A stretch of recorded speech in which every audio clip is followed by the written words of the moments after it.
Right, so I want to show how nice the EVF is with regards to using manual focus lenses, and how nice it is in terms of finding focus. So I have a Pentax M50 f1.7 fully manual lens from the mid-70s. I've mounted it to the Panasonic GH2 via a photodiox adapter. It does have aperture control, so right now I believe I'm opened all the way. But first, let me show you the neat thing about focusing. So I'm turning the focus ring, as you can see, and I think I'm close, but I'm not quite sure. But if I hit the scroll wheel on the back of the camera, I get a magnification, and I can really tighten it up.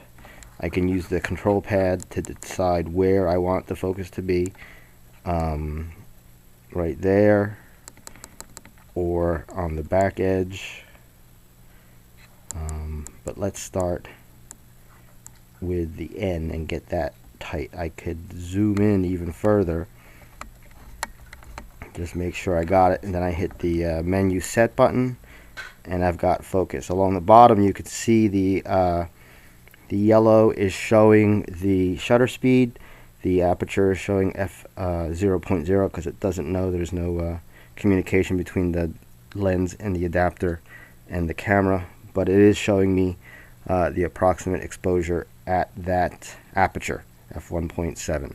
So I can use the rear dial, pump that to 1/200, ISO 800. I can really switch that if I wanted to, down to base ISO, switch that over, and now you'll see it says it's properly exposed, or neutral exposure, I guess you would say.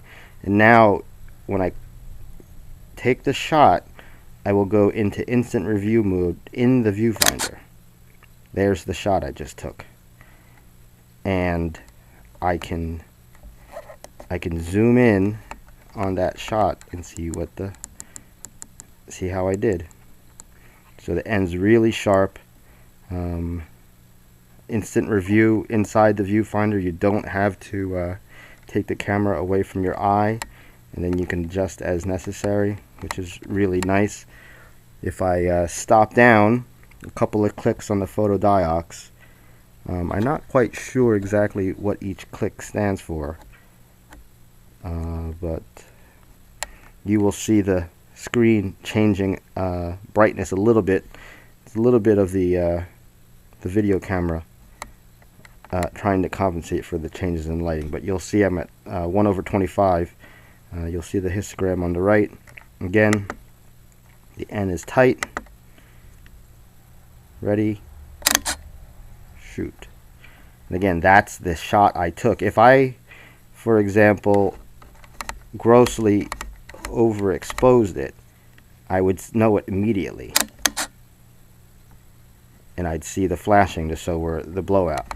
Or likewise, if I grossly underexposed it, I would immediately see what it looked like, and then I can very quickly use the metering down below and adjust, shoot, and I'm there.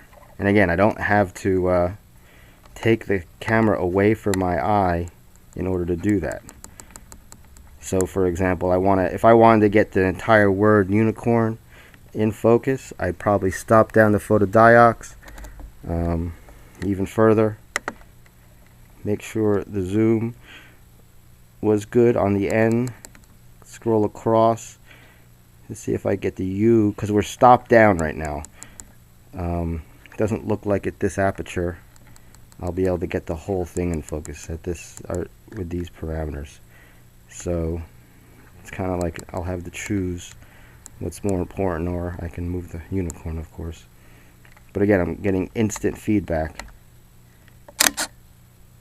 on what the exposure ended up being, and how I need to adjust. I think I just turned the photodiox all the way to the extreme, so I'm assuming it stopped all the way down. Let's zoom in. There you go. In focus across the word. I've now set the aperture. Again, if I blow it, it'll tell me right away. Oh, underexposed. Alright, go back into live view, adjust, shoot. There. Pretty close. But that's it. It's really changing the way I'm shooting with this EVF. It does have its minuses, but it does have some pluses too. Thanks for watching.